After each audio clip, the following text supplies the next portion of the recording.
1958년 5월 17일 바로 오늘 우리 강릉 그리스도의 교회가 저 미국에서 이 땅을 품고 복음의 씨를 뿌리던 레쉬라는 한 선교사와 함께 예배가 시작된 날입니다. 오늘이 우리 교회의 생일이죠. 근데 코로나19가 우리의 모든 식탁과 모든 것들을 지금 가로막았습니다. 그러나 하나님과 우리 사이를 가로막을 수는 없는 줄 압니다. 그래서 오늘 나누고자 하는 말씀이 뭐냐면 4절에 그 안에 누구 안에요? 말씀 안에 생명이 있었으니 이 생명은 사람들의 빛이다라고 성경은 우리에게 말합니다. 태초에 말씀이 계시니라. 태초에 예수 그리스도께서 계시니라. 이 말씀이 예수님이 하나님과 함께 계셨으니 이 말씀은 예수 그리스도는 곧 하나님이시니라. 그가 태초에 하나님과 함께 계셨다. 예수 그리스도가 하나님과 함께 계셨다. 우리 주 예수 그리스도로 말미암지 않고는 말씀으로 말미암지 않고는 모든 지은 것이 하나도 그가 바로 말씀이 없이는 예수 그리스도 없이는 된 것이 없느니라. 그 안에 누구 안에요?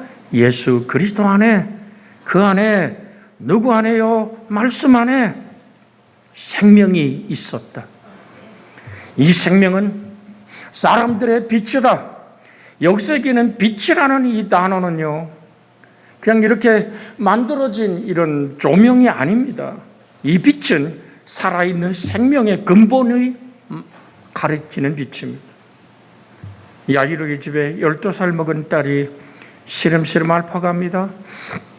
모든 사람이 가망이 없다고 얘기합니다. 그런데 그 아비는 이 회당장은 오늘 찾아옵니다. 누구를? 예수님을 찾아옵니다. 바쁘게 길 걷는데 주님이 갑자기 발걸음을 멈춰요. 얼마나 그 아비의 마음은, 오늘 이 회당장 야이로의 마음은 정말 조급했을까요? 막 안타까워 있는데 주님은 이런 얘기를 합니다. 누가 내 옷자락을 만졌지? 거기 서 있는 모든 사람들이 그 이야기 속에서 지금 무슨 얘기하는 거요? 이렇게 사람들이 많이 밀고 당기는데 아니야. 내게서 능력이 흘러갔다. 정말로 어떤 말 한마디 없는데 주님의 능력이 흘러갈 수밖에 없었던 사건이 일어났다고 말합니다.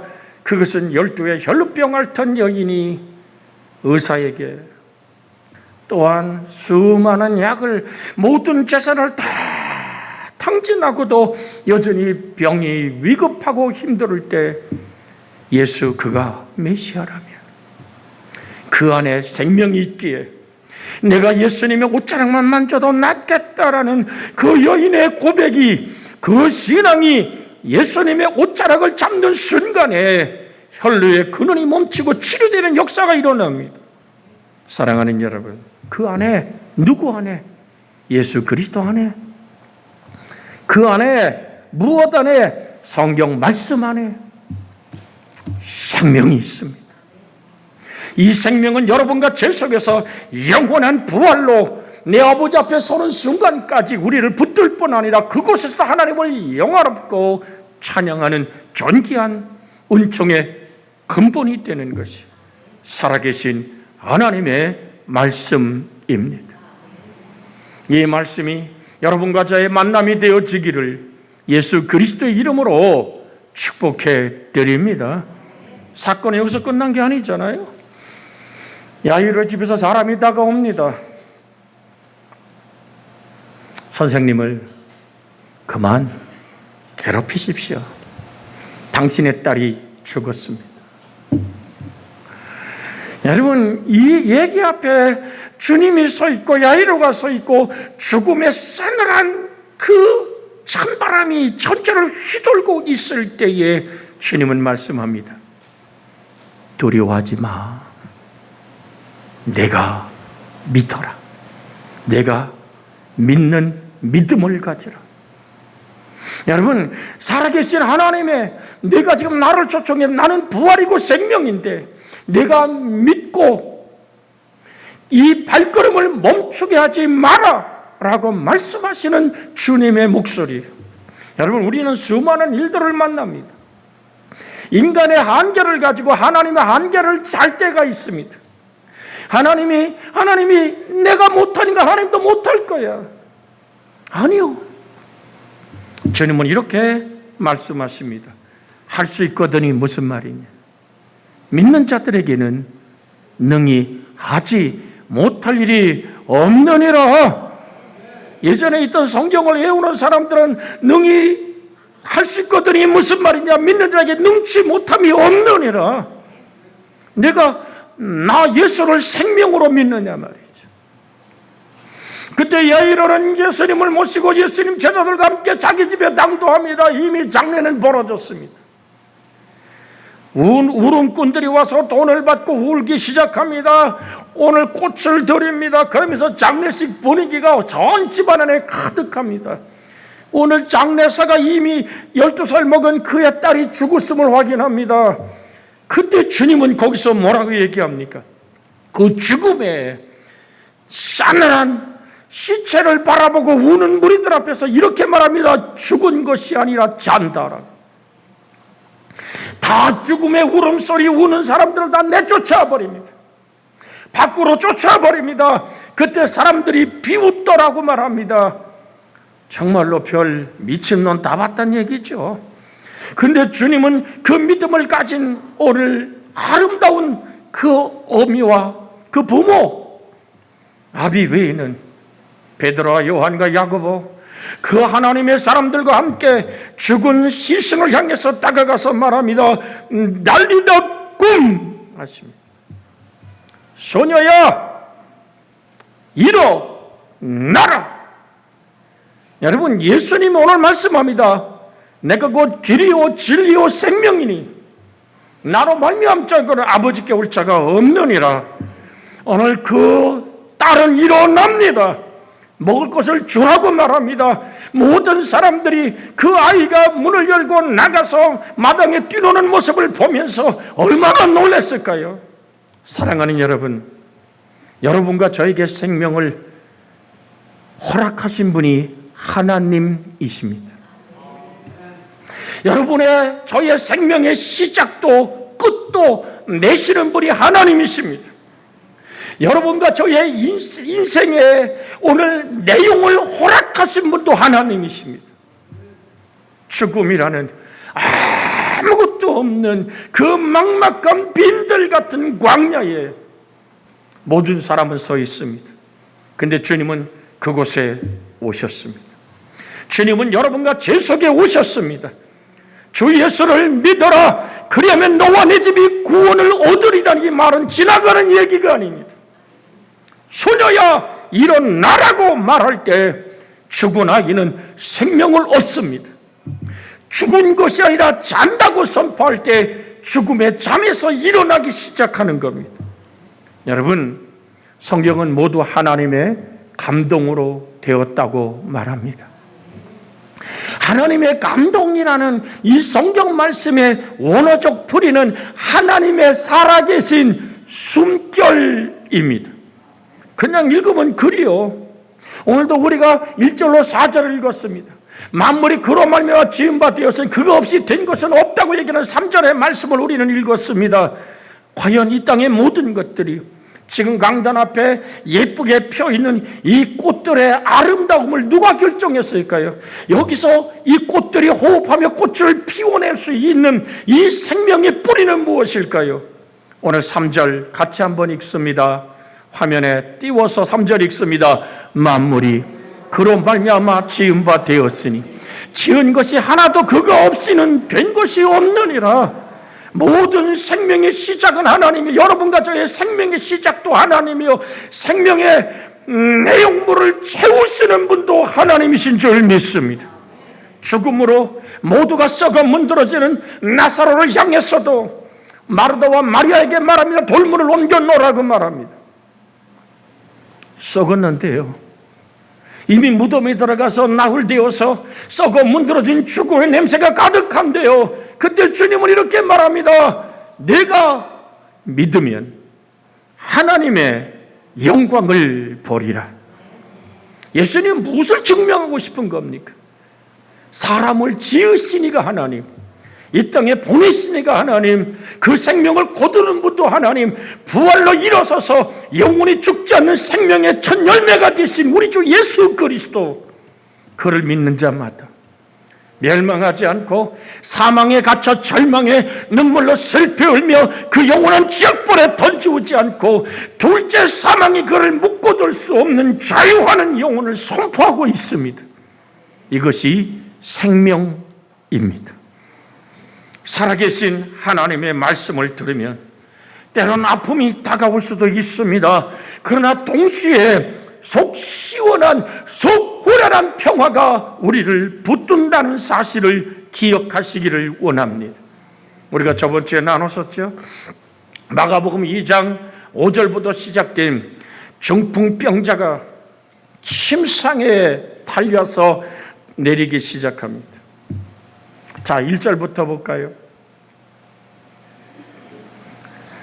자, 후에 예수께서 다시 가버나움에 들어가시니 집에 계시다는 소문을 들은지라 많은 사람들이 모여서 문 앞까지도 들어설 수 있는 자리가 없게 되었는데 예수께서 그들에게 도를 말씀하시더니 사람들이 한 중풍병자를 4사람에게 메워가지고 예수께로 올세 무리 때문에 예수께 데려갈 수 없으므로 그 계신 곳에 지붕을 뜯어 구멍을 내고 중풍병자 누운 상을 달아 내리니 예수께서 그들의 믿음을 보시고 중풍병자에게 이르시되 작은 자야 내 죄사함을 받았느니라 하시니 어떤 서기관들이 거기 앉아 있어 마음에 생각하기를 이 사람이 어찌 이렇게 말하는가 신성 모독이로다 오직 하나님 한 분 외에는 누가 능히 죄를 사하겠느냐 그들이 속으로 이렇게 생각하는 줄 예수께서 곧 중심에 하시고 이르시되 어찌하여 이것을 마음에 생각하느냐 중풍병자에게 내 죄사함을 받았느니라 하는 말과 일어나 내 상을 가지고 걸어가라는 말 중에서 어느 것이 쉽겠느냐 그러나 인자가 땅에서 죄를 사하는 권세가 있는 줄을 너희로 알게 하려 하노라 하시고 중풍병자에게 말하되 내가 내게 이르노니 일어나 내 상을 가지고 집으로 가라 하시니 그가 일어나 그 상을 가지고 모든 사람 앞에서 나아가거늘 그들이 다 놀라 하나님께 영광을 돌리며 이르되 우리가 이런 일을 도무지 보지 못하였다 하더라. 우리가 같이 계속 오늘 12절까지 있는 말씀을 읽었습니다.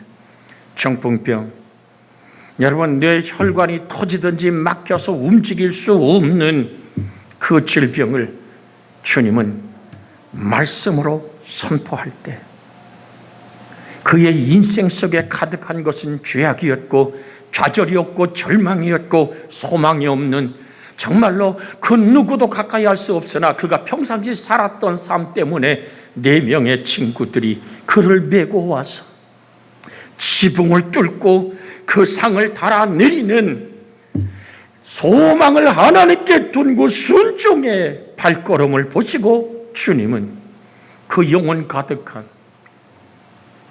죄악의 모든 중풍병과 하나님과 단절된 인생의 모든 담을 헐어버리기 시작합니다. 저가 징계를 받음으로 우리가 평화를 누린다라고 성경은 우리에게 말씀하고 있습니다. 주님이 몸 깨뜨리고 살을 찢고 피를 쏟은 그 생명의 보혈의 은총이 하나님과 인간의 막힌 담을 헐어버립니다. 하나님으로 축복과 치료의 손을 내밀 수 있도록 그의 모든 죄를 씻어주시는 예수님은 내 죄사함을 받았느니란 말은 예수님이 그 죄를 걸머지고 십자가에서 못 박혀 피를 쏟아 죄값을 치를 것을 알기에 예수님은 세상 죄를 지고는 하나님의 어린 양이기에 그 양의 구약의 속죄제를 들 때 양의 미간에 손을 얹고 자기 죄를 구하며 양에게 죄가 뒤집어 씌워지고 양을 죽여 그 피를 뿌려 속죄하듯이 세상 죄를 지고 가는 어린 양 예수 그리스도는 그렇게 그 중풍병자의 질병을 걸머지며 선포합니다. 내 죄사함을 받았느니라. 의사가 골문 부위를 잘라내고 수술하여 치료하듯이 하나님의 말씀은 살아있고 운동력이 있고 어떤 날카로운 검보다 예리한 검보다도 정말로 예리하여서 심령과 골수를 찔러 쪼개기까지 하며 마음과 뜻과 생각을 판단하시는 하나님의 말씀이 중풍병자에게 부딪혀 들어갑니다. 그의 인생 속에 죄악이 씻어지는 은혜가 일어나기 시작합니다. 감격의 눈물이 쏟아집니다. 그때는 사람 눈에는 아무것도 보이지 않습니다. 중풍병자와 예수님의 대화만 있을 뿐입니다. 근데 주님은 말합니다. 중풍병자에게 내 죄사함을 받았느리란 말과 이런 내 상을 가지고 걸어가는 말 중에 어느 것이 쉽겠느냐?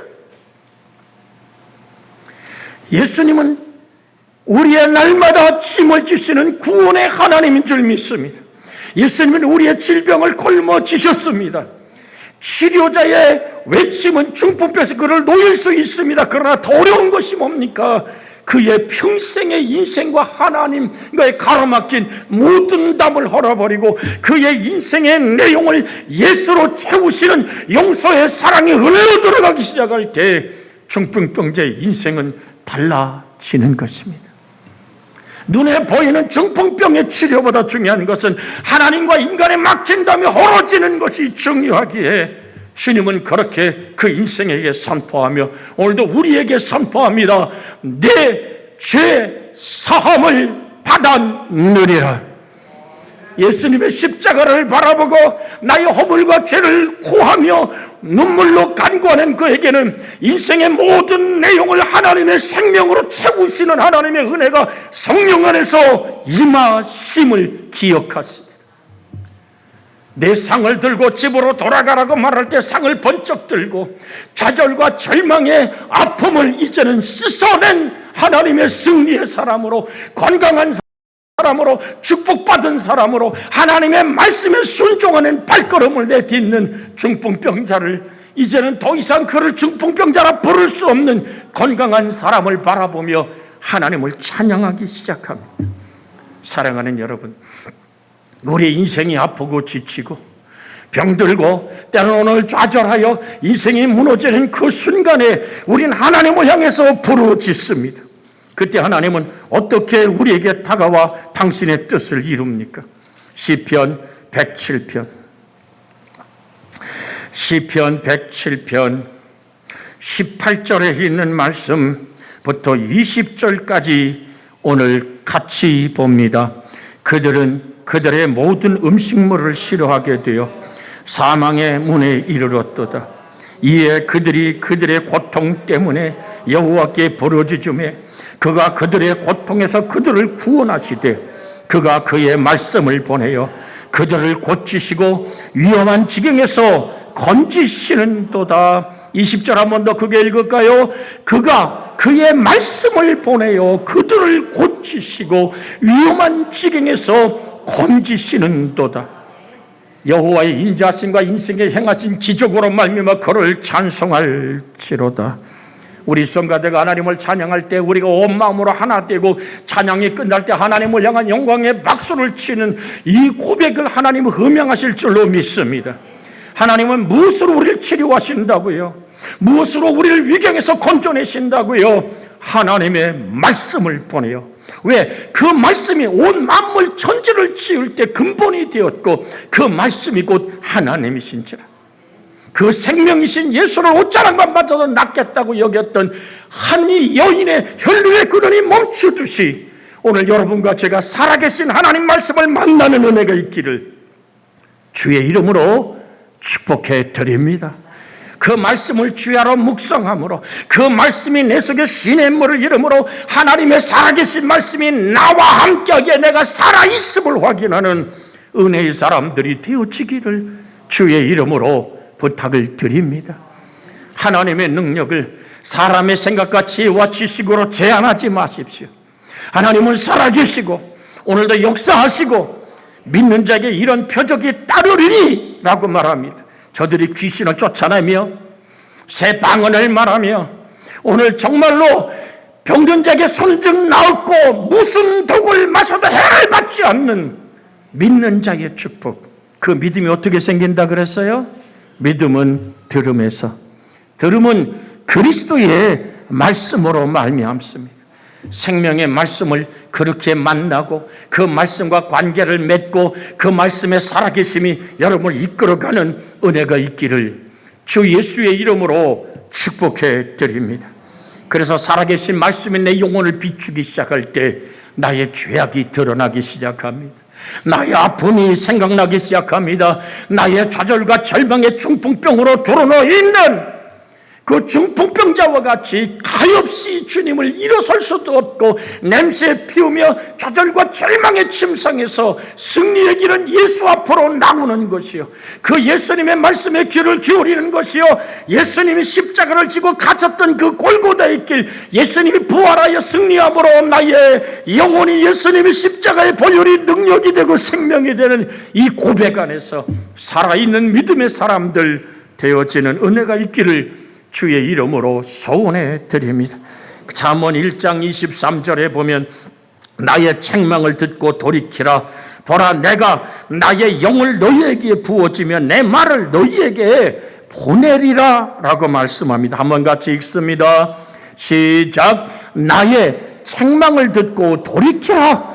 보라, 내가 나의 영을 너희에게 부어주며 내 말을 너희에게 보이리라. 무엇이 영입니까? 살리는 것이 영이라고 주님 말씀합니다. 생명의 역사는 영에서 시작된다고 말합니다. 살리는 것은 영이라고 말씀하신 주님이 무엇이 영이라고 말하고 무엇이 생명이라고 말합니까? 내가 너희에게 이른 말이 영이고 생명이니라. 그래서 우린 끝없이 하나님 말씀으로 돌아가고 그 말씀이 주야로 묵상함으로 나의 심장에 피가 돌듯이 생명의 말씀이 나의 인생을 사로잡는 은혜가 있기를 주 예수의 이름으로 축복해 드립니다. 말씀이 나를 책망할 때 무슨 얘기입니까? 사도행전 3장 19절에 보면 그러므로 너희가 회개하고 돌이켜 너희 죄 없이 함을 받아라. 이같이 하면 새롭게 되는 날이 주 앞으로부터 이를 것이요. 분명하게 말씀합니다. 화면에 떴게 한번 같이 읽습니다. 19절 시작. 그러므로 너희가 회개하고 돌이켜 너희 죄 없이 함을 받으라. 이같이 하면 새롭게 되는 날이 주 앞으로부터 이를 것이요. 구습을 쫓는 옛사람을 벗어버리고 심령으로 새롭게 되어 의와 진리와 거룩함으로 지으심 받은 새 사람을 입으라고 성경은 우리에게 선포하고 있습니다. 사랑하는 여러분, 회개라는 것이 뭡니까? 취업 열매로 줄인 배를 채우던 그 탕자의 슬픈 눈물을 닦는 것은 아버지뿐이었습니다. 일어나는 거요. 돼지똥 모든 모습 그대로, 종이나 신발을 신을 수 없는 모습 그대로, 그렇게 화력에 끼었던 가락지를 빼앗기고 그렇게 배고픔과 굶주림 속에 아버지를 바라보고 일어나 걸어오는 그 발걸음이 회개입니다. 내 죄가 주홍같이 붉을지라도 나하고 얘기하지 않을래? 내 죄가 정말로 지워질 수 없는 악으로 뒤덮였을지라도 나와 함께 대화하지 않을래? 내가 희게 되리라. 눈같이 희어지리라. 양털같이 희어지리라.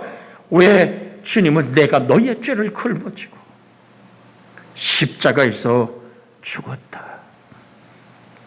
나의 죄악이, 내가 하나님을 알기 전에 저질렀던 모든 허물과 죄가 예수를 십자가에 못 박는 망치질이 되어서 결국은 내가 예수를 죽여버렸으나 주님은 나의 죄악으로 죽어가는 그 모습 속에서 나를 그대로 끌어안으시고 당신을 죽이는 나를 받아주시며 아버지, 저들이 하는 일을 저들이 알지 못합니다.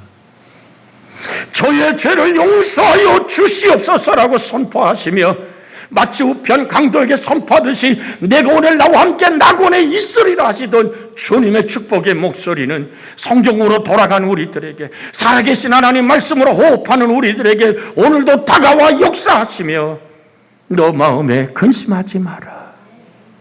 하나님을 믿으니 또 나를 믿으라고 하시는 이 영의 생명의 역사 안에 나의 발걸음을 돌이키는 것이 회개입니다. 행복을 추구하는 방향을 하나님으로 바꾸는 것이 회개입니다. 이 생명의 빛, 여러분 안에서 비춰지는, 그래서 내가 주의 거룩한 증인된 삶을 사는 은혜가 있기를 주의 이름으로 소원해 드립니다. 주님은 산상수훈에서 이렇게 말씀하시죠. 같이 암송하는 모습을 같이 해봅니다. 심령이 청결한 자는 복이 있나니 저희가 하나님을 볼 것이.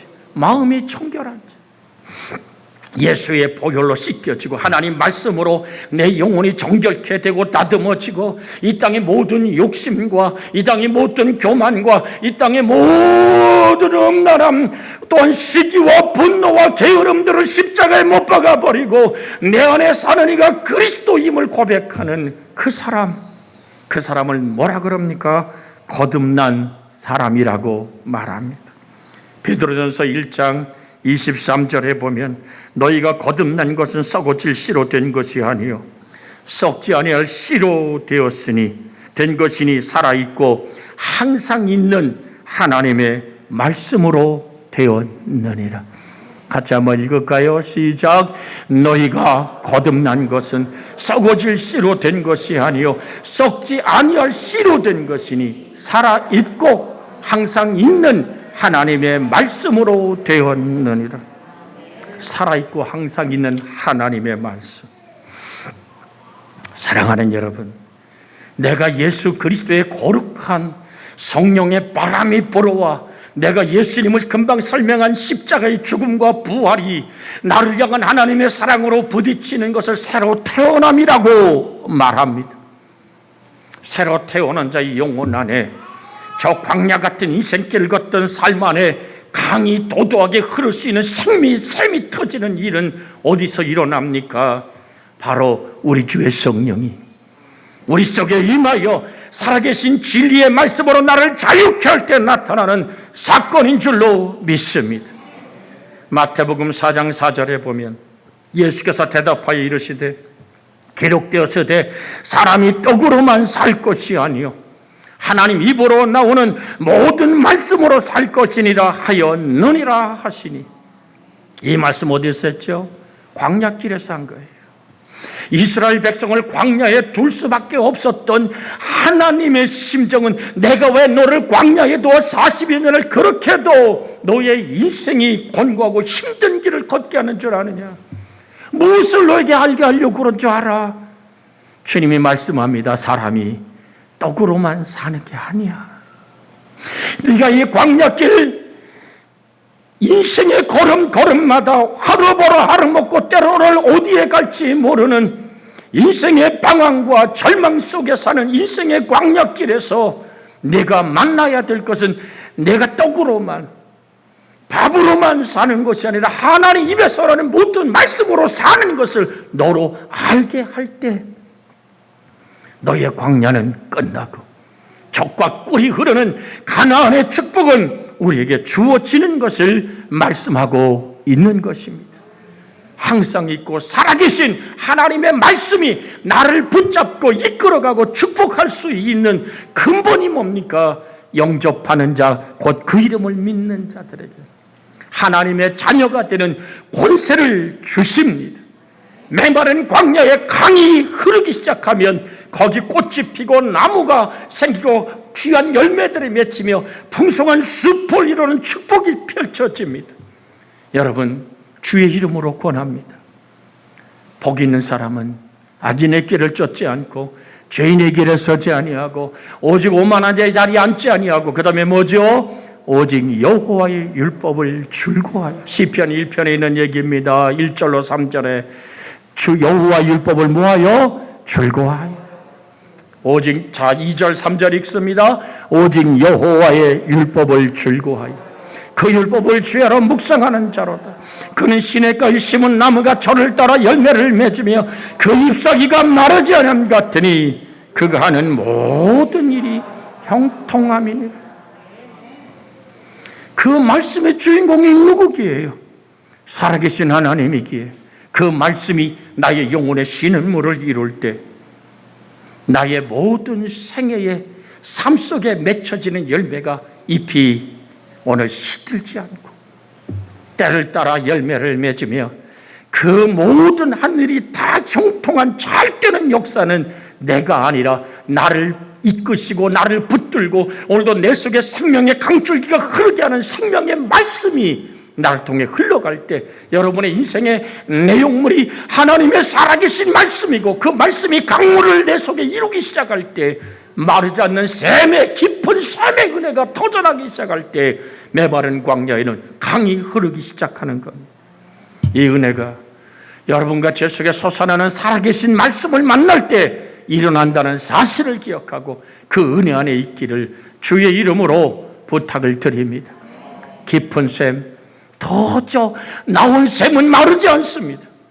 제가 요르단에 갔을 때에 제 아내와 함께 목도한 곳은 그 무리바에 반석을 때려서 솟았던 그 물은 그게 언제적 얘기입니까? 모세 때 얘기입니다.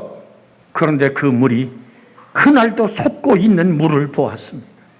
그 물이 솟을 때 그 메마른 광야는 지금 도시를 이루고 있고 생명의 거룩한 역사가 번성하며 대대로 거기서 집을 짓고 오늘 자식을 낳고 양떼와 소떼를 기르며 거대한 도시를 만들어가는 근본적인 것이 바로 모세가 반석을 쳐서 냈던 그 샘이 제가 갔을 때도 계속 그 샘이 솟아나고 있는 모습을 목도했습니다. 여러분과 제 속에 하나님의 말씀은 영원토록 솟아나는 샘이 되는 것. 그 말씀 자체가 곧 하나님인데 하나님은 어떤 하나님이라고 말합니까? 이사야 43장 11절에 보면 나 곧 나는 여호와라.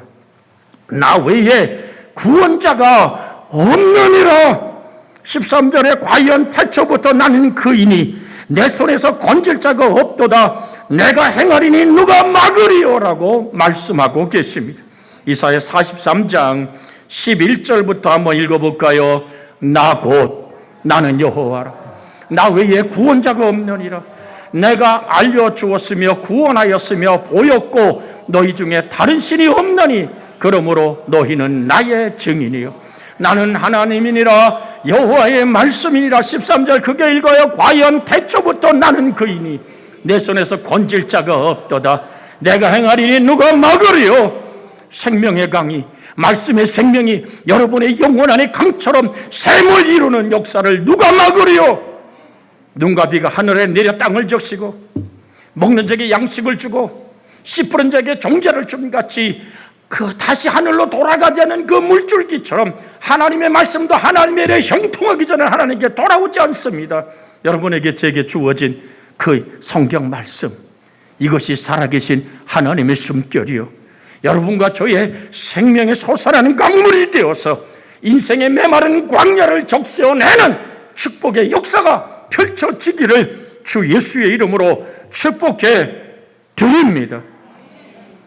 그래서 마리아는 말합니다. 주의 여정이 오니 말씀대로 내게 이루어지이다. 어디에 그 대답을 합니까? 누가복음 1장 37절에 보면 대저 하나님의 모든 말씀은 능하지 못하심이 없느니라. 할렐루야. 누가복음 1장 37절 같이 한번 읽을까요? 7절, 8절, 30절, 38절 시작. 대저 하나님의 모든 말씀은 능하지 못하심이 없느니라. 마리아가 이르되 주의 여정이 오니 말씀대로 내게 이루어지이다 하며 천사가 떠나니라. 그렇게 예수님의 생명의 성령의 수태는 시작되고 우리의 구원은 한 여인의 순종, 무엇에 순종합니까? 대저하고 하나님의 모든 말씀은 능치 못함이 없다는 생명의 살아계신 말씀을 영혼 안에 흐르는 강물로 인생을 시작하시고 인생을 허락하시고 인생 속의 내용물을 허락하시는데 지금 마리아에게 하나님 어떤 내용물을 채우십니까? 하나님의 말씀은 능지 못함이 없다는 말씀 앞에 여인은 마음을 엽니다. 그래서 많은 사람들이 볼 때 여인들이 소리 지릅니다. 당신을 먹인 젖과 벤태가 복이 있습니다. 그때 주님은 아니다라고 선포합니다. 오히려 하나님의 말씀을 듣고 순종한 자가 복이 있다. 마리아의 복은 거기서 시작됐다는 얘기입니다. 대저 모든 말씀은 하나님의 모든 말씀은 능치 못하심이 없느니라. 같이 한번 고백하고 기도합니다. 마리아가 이르되, 시작. 마리아가 이르되 주의 여정이오니 말씀대로 내게 이루어지에다 하며 천사가 떠나가니라. 오늘 살아계신 말씀이 나의 인생을 붙잡아 생명을 이루길 원하여 나를 인생을 시작하고 내 인생을 오늘 또한 채우시는 하나님, 오늘 하나님 말씀으로 하나 되게 해 주옵소서라. 같이 기도합니다. 주여, 살아계신 아버지 하나님, 인생이 광야길, 때론 아버지 좌절과 절망의 인생길을 걷습니다. 저 아버지 중풍병자처럼 아무것도 아버지 하나님 소망할 수 없는 좌절에 아버지 누워있는 아버지 죽음의 숨을 몰아쉬는 중풍병자에게 죄사함을 선포하고 침상을 들고 걸어가라고 명하며 12살 먹은 아버지 아이로의 딸에게 소녀야 일어나라고 말할 때 죽음은 생명으로 일어납니다. 대저 하나님의 모든 말씀은 능하시지 못한 일이 못하심이 없다고 말할 때 주의 여정이오니 말씀대로 이루어지이다라고 고백할 때 우리의 구원은 시작되었습니다. 우리가 그렇게 복이 있는 사람, 살아계신 하나님의 말씀의 능력에 이끌리는 성령의 검, 곧 하나님의 말씀을 가진 사람으로 세워지게 해 주시옵소서. 우리 주님 예수님의 이름으로 기도하나이다. 아멘.